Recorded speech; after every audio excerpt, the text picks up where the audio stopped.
chance. Non, vraiment pas de chance. Lui qui se plaignait à tout le monde de ses insomnies, c'est pour ça que je suis veilleur de nuit, aimait-il dire. Eh bien, pour une fois qu'il s'est endormi, en plein travail en plus, il n'a vraiment pas eu de chance, car il était complètement cramé quand les pompiers l'ont découvert. C'est grâce au bouton doré de son uniforme qu'on a pu l'identifier. C'est dire. Moi, je pense à tout ça, la vie, la mort, le destin et tout le grand toutim en observant la foule qui se presse au bar.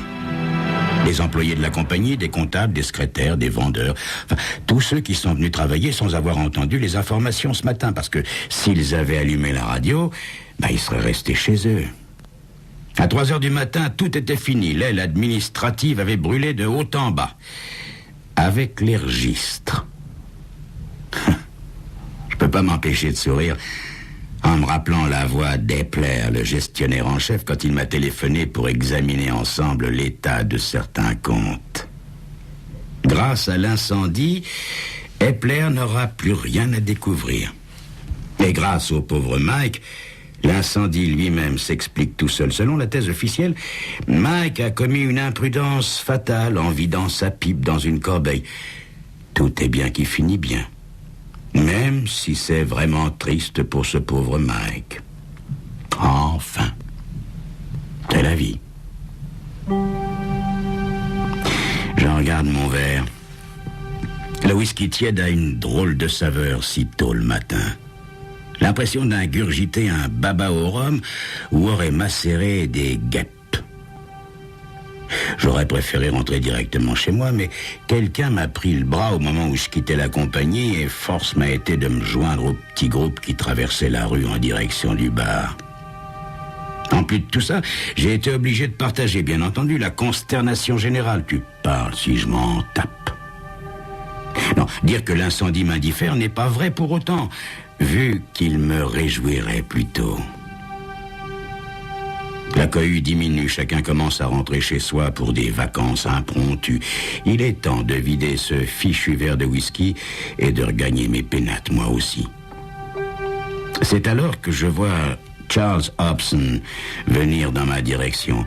Un gros type aux joues rondes qui sourit tout le temps. Ah, le sourire de Hobson. Pour moi, c'est plus un tic que de la bonne humeur. Je le regarde mal à l'aise en espérant qu'il va passer son chemin.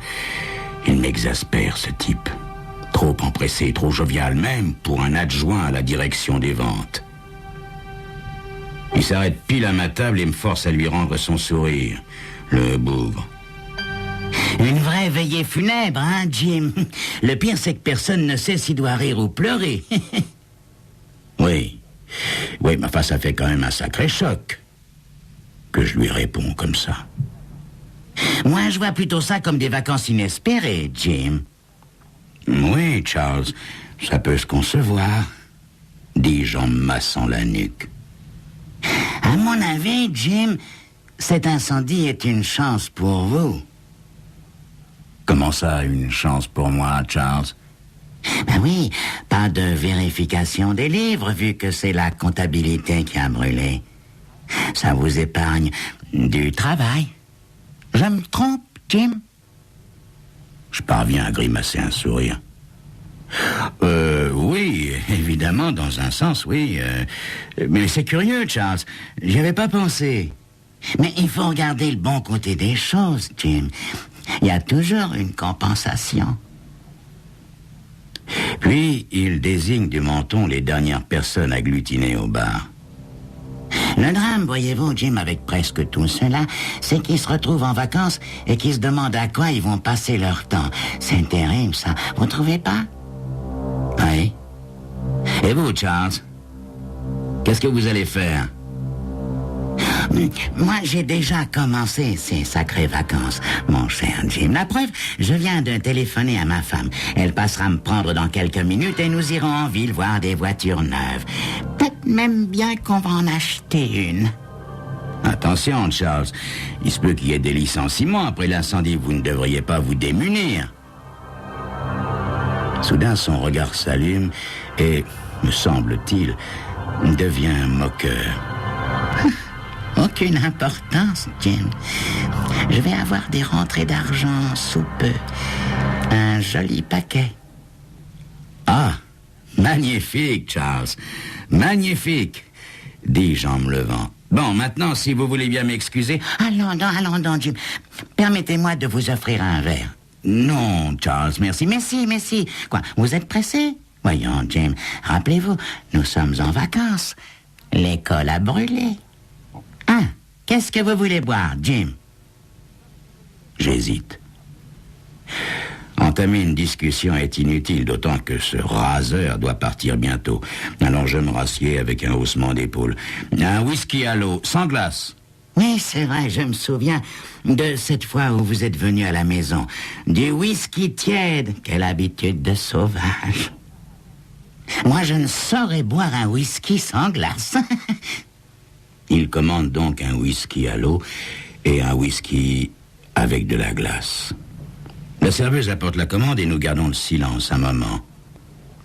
C'est pourtant la glace qui fait ressortir le goût du whisky, Murmure le gros Charles Upson d'un air docte. Moi, je vous avoue, je pourrais pas avaler une gorgée de whisky sans glace. Ça, non, jamais.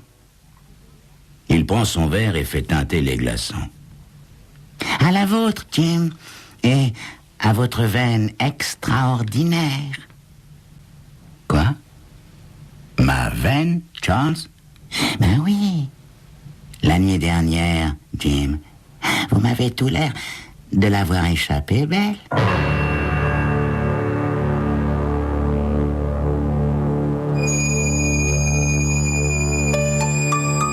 Soudain, j'ai une terrible migraine. L'impression qu'on enfonce un pic à glace entre mes oreilles. C'est injuste, moi qui ne mets jamais de glaçons dans mon verre. Qu'est-ce qu'il a derrière la tête, le gros Charles Upson?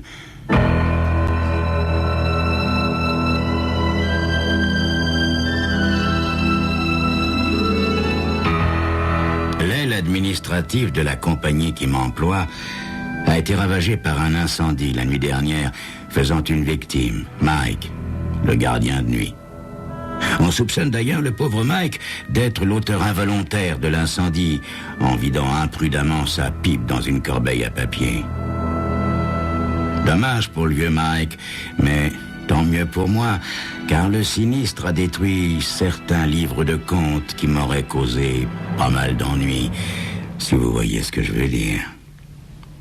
Tout allait pour le mieux, jusqu'à ce que le gros Charles Upson s'assied à ma table, dans le bar d'en face, pour me signaler qu'il m'a vu quitter la boîte quelques minutes avant l'incendie.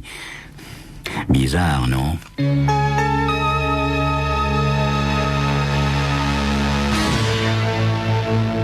Bizarre et embêtant. Je dépose précautionneusement mon verre sur la table. Les muscles de ma bouche se tendent. Mon sang se met à battre violemment à mes tempes. Je parviens à articuler. Je ne comprends pas, Charles. Upson hausse un sourcil, l'air innocent. Voyez-vous, mon cher Jim, j'avais travaillé tard pour me mettre à jour et je me suis arrêté ici pour boire un dernier verre avant d'aller me coucher hier soir. Vous sortiez juste par la porte de côté quand je suis parti chez moi. Il devait être 1h30, 2h du matin. Non, vous vous trompez, Charles. Ah bon? Il était plus tard? En tout cas, c'était au moment où l'incendie a éclaté. Dommage que vous n'ayez pas emmené le pauvre vieux Mike avec vous. Non, impossible que ce fût moi, Charles. Je dormais à cette heure-là, voyons. Entre nous, Charles, combien avez-vous bu de dernier verre hier soir? Oh, rassurez-vous, Jim. Je n'en ai pris qu'un. Et je suis certain que c'était vous. C'était bien vous, Jim. Le gros porc me fixe avec un détestable sourire. Nous n'avons pas le temps d'en discuter maintenant, cher Jim. Je pense que mon épouse m'attend dehors. Mais pourquoi ne passeriez-vous pas à la maison cet après-midi? On en reparlerait tranquillement. Je crains fort qu'on n'ait rien à se dire, Charles. Il se lève et étire sa grosse masse. Venez tout de même, Jim. Mais pourquoi, Charles? Nous boirons un verre en parlant de l'argent qui ne va pas manquer de tomber dans mon escarcelle. Si vous voyez ce que je veux dire, cher Jim. Alors à 4 heures chez moi, hein? Mais vous y serez. J'ai le pressentiment que vous y serez. À tout à l'heure, cher Jim. Je le regarde quitter le bar, figé sur place, les tripes nouées de peur. Hobson sait. Hobson a tiré toutes les déductions qui s'imposent, même en ce qui concerne l'argent. Il ignore le montant de la somme, mais il sait que j'ai puisé dans le pactole. Maudit Hobson. J'écrase mon poing contre la table en regardant la glace fondre dans son verre. Si seulement les cubes étaient de l'arsenic. Que faire, bon Dieu, que faire? Acheter son silence? Ridicule. Quelle que soit la somme que je donnerai la première fois, ce ne sera que des arts. Un petit avaloir sur une dette jamais éteinte. Il va m'extorquer jusqu'au dernier dollar. Il n'y a qu'une seule manière de m'en sortir, n'est-ce pas? Une manière rapide, subtile, sans trop de risques et radicale. La chaleur du whisky me réconforte tant soit peu, tandis que je me ronge les méninges en considérant le verre de ce salaud. Il ne reste que quelques glaçons flottant à la surface d'un liquide pâle. Quelques glaçons. C'est la glace qui fait ressortir le goût, avait-il dit. Mais bon sang. Mais c'est évident. Évident. Je vide mon verre et je sors. Le plan est simple, direct et immédiat. Hobson et sa femme seront en ville pour quelques heures. L'unique problème sera de m'introduire discrètement chez eux. Je laisse ma voiture au parking et file en autobus au centre commercial à quelques kilomètres de chez eux. Dans un magasin de fournitures pour le jardinage, j'achète 1,5 litre d'anti-herbe, de l'anhydrite arsénieux à 25%, sans goût et sans odeur. On pourrait très bien croire que c'est de l'eau, si vous voyez ce que je veux dire. Arrivé sans hâte à la rue des Hobson, je souris. J'ai eu tort de craindre qu'on me remarque. La chaussée est un véritable chantier, encombré d'hommes et de matériel noyés dans le tintamarre des marteaux pneumatiques. Un coup de chance inespéré. La chance me sert encore dans l'arrière-cour des Hobson, car je parviens à soulever sans difficulté le pêne de la porte à l'aide de mon canif suisse. Le reste n'est qu'un jeu d'enfant. J'enfile des gants et j'ouvre le compartiment à glace du frigo. Il contient 4 casiers à glace que je vide dans l'évier et que je remplis de désherbants. Un frisson me secoue les épaules, me laissant un sentiment de chaleur et de joie. Exactement comme la veille, quand j'ai vu monter les premières flammes en soufflant sur les cendres rougeoyantes de la pipe du vieux Mike, au fond de la corbeille à papier. Désormais, Charles Hobson est un homme mort. Au départ, j'avais pas l'intention de me rendre à son rendez-vous, mais à mesure que la journée avance, je me dis qu'Hobson risquerait de s'impatienter et de prendre le téléphone plutôt qu'un verre. Mieux vaut ne pas manquer le rendez-vous. À 4h10, je gare ma voiture au bas de la rue où les ouvriers sont toujours en chantier. Je fais les quelques mètres qui me séparent de la maison et je sonne à la porte en sifflotant.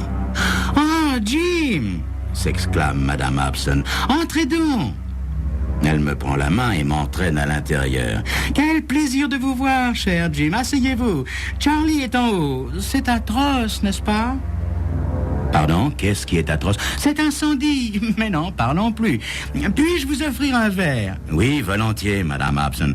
Un whisky, si vous avez. Oui, avec de l'eau et pas de glace. Vous voyez, je me souviens, dit-elle en quittant la pièce.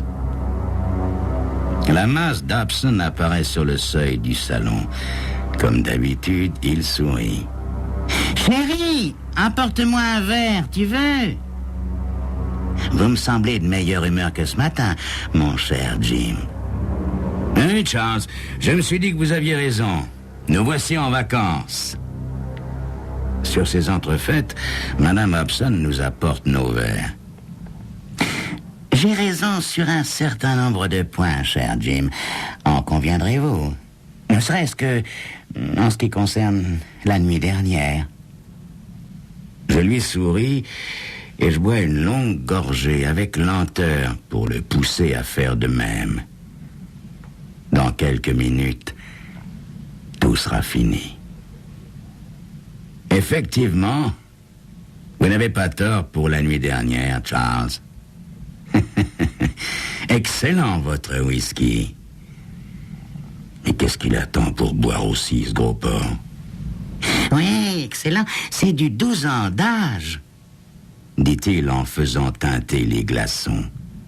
Navré que vous ayez dû monter à pied jusqu'ici, cher Jim. Cette chaussée défoncée... Ah oui, oui, renchérit sa femme. Nous serons sans doute obligés de dîner dehors ce soir, Charles. Ah bon? Fait Hobson. Pourquoi? Je ne pourrai pas faire la cuisine, Charles. L'eau est coupée à cause de ces fichus travaux. Comment? Il n'y a pas d'eau? Non, Charles, elle a été coupée cet après-midi. Mais je ne me suis pas laissé prendre au dépourvu. J'ai fait fondre tout un plateau de glaçons, rien que pour Jim. Quoi? Eh bien oui, pour que vous ayez quand même votre whisky à l'eau.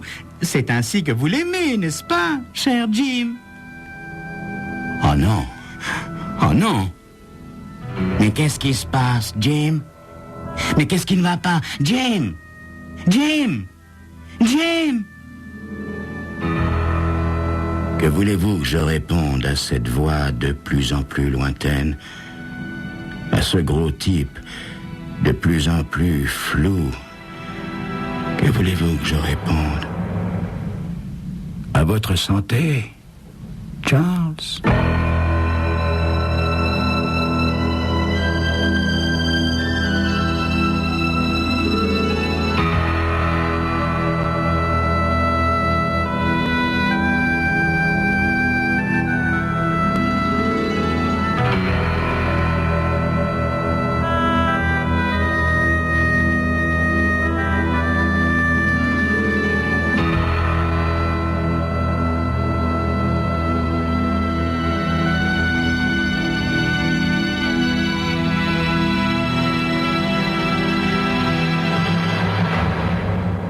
Comme toutes les semaines, Milton Dunkle se rend au bureau de poste pour expédier à son ex-femme le mandat de sa pension alimentaire. Mais aujourd'hui, le tableau d'affichage retient particulièrement son attention. En effet, les photos, face et profil qui sont accrochés, lui ressemblent d'une manière, d'une manière frappante. Pour en avoir le cœur net, Milton s'approche de plus près et il constate que l'homme est recherché par le FBI pour de nombreux délits. Attaque à main armée, hold-up, possession illégale d'armes à feu, transport de marchandises volées, voies de fait envers des représentants de la force publique, etc., etc. Une sacrée carte de visite. Cet avis de recherche concerne un certain Gérard Dinclair. À la lecture du nom, Dunkle sursaute et lâche un juron, puis il continue à lire. Âge, 34 ans, taille 1,85 m, cheveux châtain clair, yeux gris, signe particulier, une balafre en horizontale sur tout le front. Dunkle s'arrête net et relit la fiche une seconde fois. Mis à part la balafre, cette description lui va comme un gant. Les photos ressemblent étrangement à celles de sa carte d'identité, photos qu'il s'était fait faire pour travailler au chantier naval de la ville. Puis Milton lit le numéro de sécurité sociale inscrit sur la fiche de Dunclair. C'est le même numéro que celui figurant sur sa propre carte. Quel salaud! marmonne Dunkle. Puis il continue à lire la fiche. Antécédent, 2 arrestations dans le district de Columbia pour vol à main armée, 2 condamnations dont une de 5 ans. Attention, cet homme est dangereux. La fiche semble plutôt récente, remarque Milton, en voyant la date accolée à l'avis de recherche. Mais c'est seulement aujourd'hui qu'il la remarque. Soudain, Milton est envahi d'un drôle de sentiment, d'un sentiment de culpabilité. Il s'assure que personne ne l'observe et, d'un geste rapide et précis, il arrache la fiche qu'il enfouit dans la poche de son pardessus. Puis, il va tranquillement jusqu'à la boîte aux lettres et y glisse le mandat pour son ex-épouse, Agnès. En revenant chez lui, Milton est déprimé. D'abord, pour avoir encore une fois déboursé une grosse somme pour son ex-épouse, et puis cet avis de recherche qui lui brûle les poches. Il doit y en avoir dans tous les bureaux de poste du pays, et sa tête, ou tout au moins ce qui ressemble étrangement à sa tête, doit être fichée dans tous les commissariats. D'ailleurs, au croisement, il a nettement l'impression que l'agent qui règle la circulation le dévisage bizarrement. Milton relève instinctivement le col de son manteau. Arrivé chez lui, Milton accroche son pardessus à un clou dans le réduit qui lui sert d'entrée, enjambe le journal étalé par terre et ouvert à la page des petites annonces pour se diriger vers le réchaud à alcool sur lequel il pose la vieille bouilloire. Puis, il va chercher la fiche dans la poche de son pardessus et, d'un air rêveur, il la contemple, allongée sur son divan miteux. Quand a-t-il vu Gérard Dinclerc pour la dernière fois? Il y a environ 10 ans. Oui, c'était bien avant son malheureux mariage avec Agnès, 7 ans auparavant. Milton, ce matin-là, est à la cafétéria. Il fait patiemment la queue avec son plateau. L'homme qui est devant lui l'intrigue. Il ne le voit que de dos, mais, comment dire, le contour de sa tête, ses oreilles, sa silhouette ont quelque chose de familier. Et puis quand l'homme dit « une double portion d'œufs brouillés », c'est le déclic. Cet homme a la même voix, la même allure que lui. Quand il voit son profil, Milton croit se voir et puis s'entendre. Et quand il commande à son tour une double portion d'œufs brouillés, là, c'est l'autre qui se retourne, ses yeux reflétant la plus grande surprise. À la cicatrice qu'il porte au front, Milton reconnaît son cousin. « Ça alors !»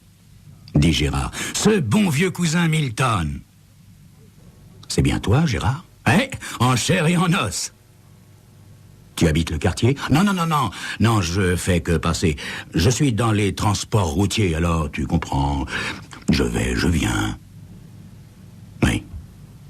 Aujourd'hui, Milton comprend, oui, avec ce qu'il vient d'apprendre. Gérard voulait sûrement parler de vol à main armée. En bavardant, Milton lui avait parlé de son job au chantier naval, et puis il se souvient aussi de la gêne de cette conversation, car les personnes qui y assistaient les regardaient amusées par la troublante ressemblance. « Tu es marié ?» avait demandé Milton. « Fiancé ?» avait répondu Gérard. « Bah, tu te souviens de Milty Davis, un sacré châssis, hein? Tu te souviens ?» Milton se souvenait très bien de Milty Davis.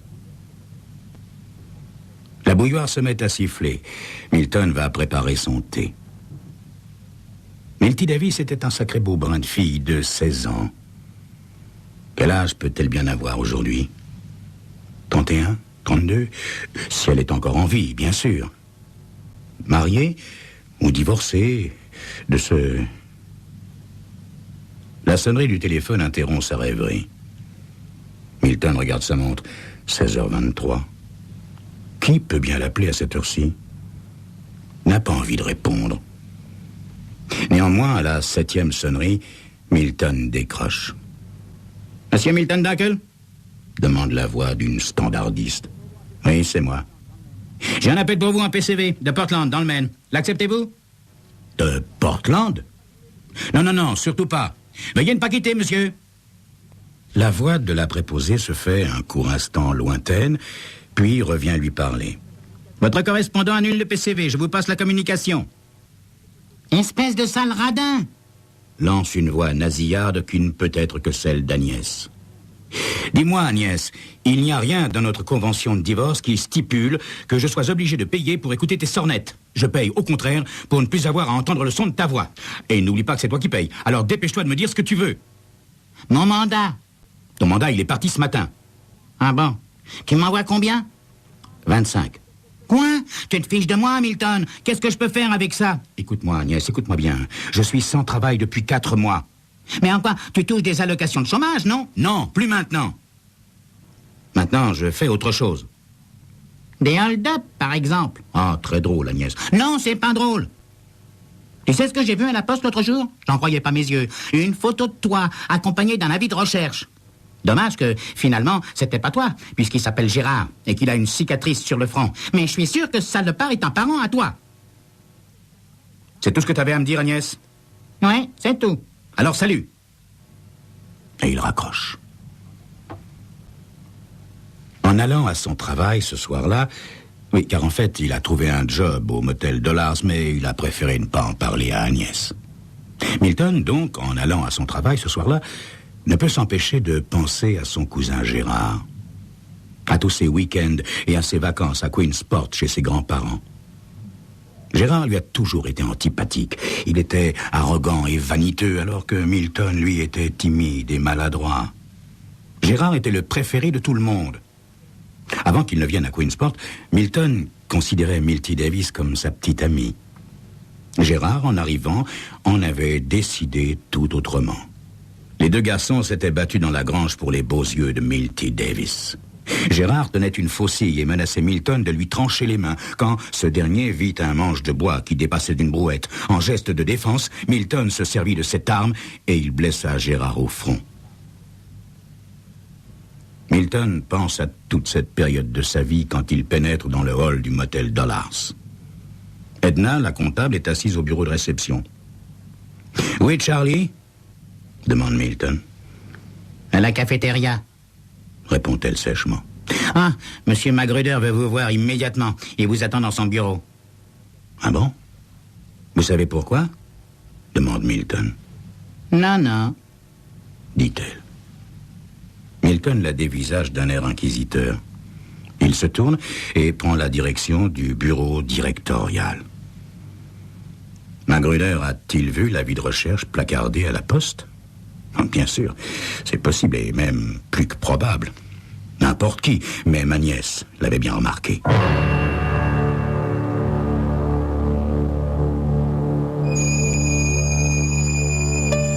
Que se passe-t-il? Tout le pays est-il déjà aux trousses de Milton?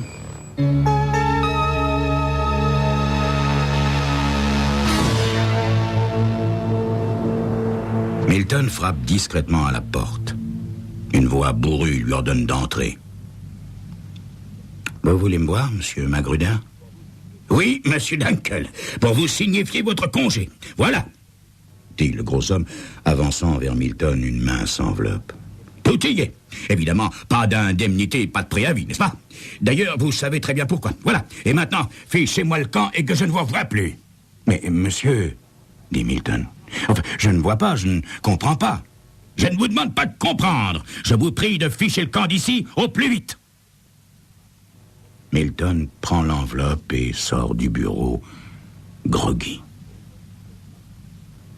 Milton cogite une dizaine de minutes sur la façon dont il va s'y prendre. Puis, il décroche le téléphone et demande M. Edward Davis à Queensport. Après quelques minutes d'attente, Milton entend une voix aigrelette à l'autre bout du récepteur. Bonjour, madame. Êtes-vous madame Davis, la mère de Milty Davis? Oui, c'est moi. Qui êtes-vous, monsieur? Je suis Harris, George Harris. J'étais un camarade de classe de votre fille. Voilà. Il va y avoir une réunion des anciens élèves le mois prochain. Nous espérions que Milty pourrait y assister. Ma fille n'habite plus ici, monsieur. Maintenant, elle vit à Stamford. Ah, et vous avez son adresse à Stamford, madame, s'il vous plaît? Non, je n'ai que son téléphone. Attendez une minute, je vais vous le donner. La vieille dame énumère consciencieusement le numéro de téléphone, puis ajoute... Quand vous l'aurez au bout du fil, dites-lui donc de venir nous voir un de ces jours. Je n'y manquerai pas, madame. Merci. Au revoir, madame. Milton appelle une nouvelle fois le standard et demande le numéro de Milty Davis à Stamford. La sonnerie se fait entendre un long moment. L'opératrice est en train d'annoncer à Milton que personne ne répond quand une voix d'homme décroche enfin. « Ouais, qu'est-ce que c'est ?» dit une voix peu aimable. Bonjour, monsieur. Je voudrais parler à mademoiselle Davis, s'il vous plaît. Elle est pas là. Elle bosse dans la journée, dit l'homme en raccrochant. Milton compose alors le numéro de l'interurbain et demande l'adresse correspondant au numéro qu'il vient d'appeler, pratique courante aux États-Unis. Il l'obtient sans difficulté. 2 heures plus tard, Milton est dans l'autobus direction Stamford. Il emporte une vieille valise. Dedans, une chemise et un revolver qu'un prêteur sur gage lui a échangé contre sa télé. Il n'a jamais eu d'arme à feu auparavant. Mais ce calibre 32 le rassure en quelque sorte. Milton est persuadé qu'il va en avoir besoin.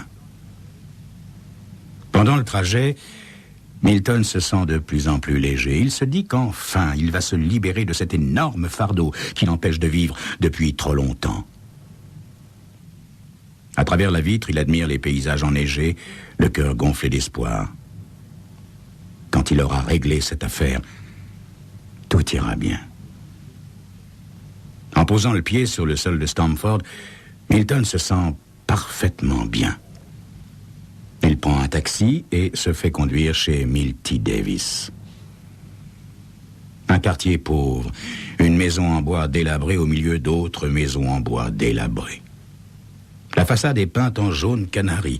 Sur une pancarte fixée à la porte d'entrée, on peut lire « Chambre meublée à louer ». Milton sonne plusieurs fois avant de voir apparaître un souillon aux yeux délavés qui, il y a très longtemps, avait dû être une femme. « Il n'y a pas de chambre de libre !» annonce-t-elle, l'haleine parfumée à la bière. « Je ne veux pas de chambre, madame, je cherche Milty Davis. »« Oh, fallait le dire. Vous avez l'heure ?» 15h45, pourquoi ? Parce qu'elle quitte son boulot à 15h, voilà pourquoi. Ah bon, alors elle ne va pas tarder. Oui, elle sera là dans quelques heures, ajoute le souillon. Pour le moment, elle doit être chez Friard. C'est pas loin. Vous prenez par là, à gauche, c'est le premier bistrot du coin. Vous ne pouvez pas vous tromper. Le Friard pue le sordide et l'alcool rance. Sur 3 tabourets, 3 types noient leur chagrin. Le barman, appuyé sur le comptoir, regarde un match de baseball à la télé. Toutes les tables sont dans la pénombre. Milton s'avance dans cette direction. Soudain, dans son dos, il entend « Ah, mon Dieu, c'est pas possible !» Milton se retourne et dans la demi-obscurité, il voit une silhouette qui se lève et qui s'approche de lui. La femme le regarde hébété. « Milty Davis ?» demande Milton, lui aussi sous le choc. « Ah, mon Dieu !» répète la femme. « Gérard, qu'est-ce qu'ils t'ont fait ? C'est pas possible, c'est pas croyable. » « Non, je ne suis pas Gérard, je suis Milton. Tu te souviens de moi, Milty ? Je suis Milton Dunkel. » La silhouette s'affaisse et semble se recroqueviller d'un seul coup. « Je peux m'asseoir ?» demande Milton. Pas de réponse. Il s'installe en face de Milty. Grâce à la lumière de l'abat-jour, il distingue mieux ses traits. Ses yeux, autrefois pétillants, sont à présent vides et cernés. Le modelé de son visage est flasque et gras. Le tout est couronné d'une tignasse rousse. Il n'en reste rien, absolument rien, de la belle jeune fille d'autrefois. « Je dois avoir ma dose, » dit-elle. « Là que j'ai des hallucinations. » Non, Milty. C'est bien Milton qui est devant toi, et pas Gérard. Milton sort l'avis de recherche de sa poche. « Regarde, Milty, regarde. Ça, c'est Gérard, » dit-il en pointant le doigt sur l'affiche. Non, c'est vrai qu'on se ressemble beaucoup, mais regarde, là, il a une cicatrice au front, hein? Pas moi. Milty fixe l'avis de recherche d'un œil absent. Tu te souviens, Gérard, l'année dernière, l'opération avait drôlement bien réussi, hein? Pouf! Plus de balafre. Ah ça, tu les as possédés jusqu'au trognon, hein? Et puis, quand tu t'es fait brûler le bout des doigts pour effacer tes empreintes, c'était fort, hein? C'est ce qu'on voulait, pas vrai? Seulement, on n'en a jamais profité. Mais qu'est-ce que c'est que ces salades, Milty? Hein? Je te reconnais bien là, hein? Toujours aussi lâche, Gérard. Mais je ne suis pas Gérard, je suis Milton. Milton est mort. Répond-elle en levant son verre. Non, Milty, non, Milton n'est pas mort, il est assis en face de toi. Maintenant, veux-tu me dire où se trouve Gérard? Hein? Il faut que je le retrouve à tout prix. Si tu veux vraiment retrouver Gérard, mon chou, si tu veux vraiment retrouver cet enfant de salaud, va faire un tour au cimetière de Red Bank, New Jersey. Tu le trouveras. Milty, tu veux dire qu'il est mort? Oui, mort et enterré, il y a plus de 7 mois. Voilà, c'est pour ça que personne n'a jamais réussi à lui mettre le grappin dessus. Gérard a tout prévu. T'es vraiment fortiche, Gérard. Mais puisque je te dis, je ne suis pas Gérard, je suis Milton, Milton Dunkel. Écoute-moi bien, mon chou. Sur la pierre tombale, on peut lire C.J. Milton Dunkel. C'est ça qui est écrit en toutes lettres. Va vérifier toi-même si tu me crois pas. Tu peux aussi aller consulter l'acte de décès si ça te chante. Je le sais bien puisque j'ai tout fait comme il m'a dit. Avant de mourir, ce salopard trouvait sa petite mise en scène plutôt marrante. Le rimel coule sur les joues de Milty. Milton la regarde, amer. Puis il replie la fiche. Ainsi, Milton Dunkel est mort. Et Gérard Dinclair continue à vivre. Comme dans un mauvais rêve, Milton se lève péniblement. « Hé, où tu vas, mon chou ?» demande Milty. J'ai affaire. Au fait, il faudrait qu'un de ces jours tu passes à Queensport, voir ta vieille. Je t'en supplie, Gérard, me quitte pas, ne pars pas. Adieu, Milty. Je n'ai pas le choix. Dehors, le froid est sec et pénétrant. Milton relève le col de son manteau, fourre les mains dans ses poches et se dirige vers l'arrêt des autobus, tout en repensant à tout ce qui, jusqu'à ce jour, le poursuivait sans qu'il le sache. Le FBI, tous les flics du pays, Agnès, sa pension, son avocate, les juges, les huissiers. Finalement, se dit-il, il vaut peut-être mieux être recherché par tout le monde qu'être ignoré de tout le monde. Il caressa amoureusement la crosse de son P-32. Une nouvelle vie commençait pour lui.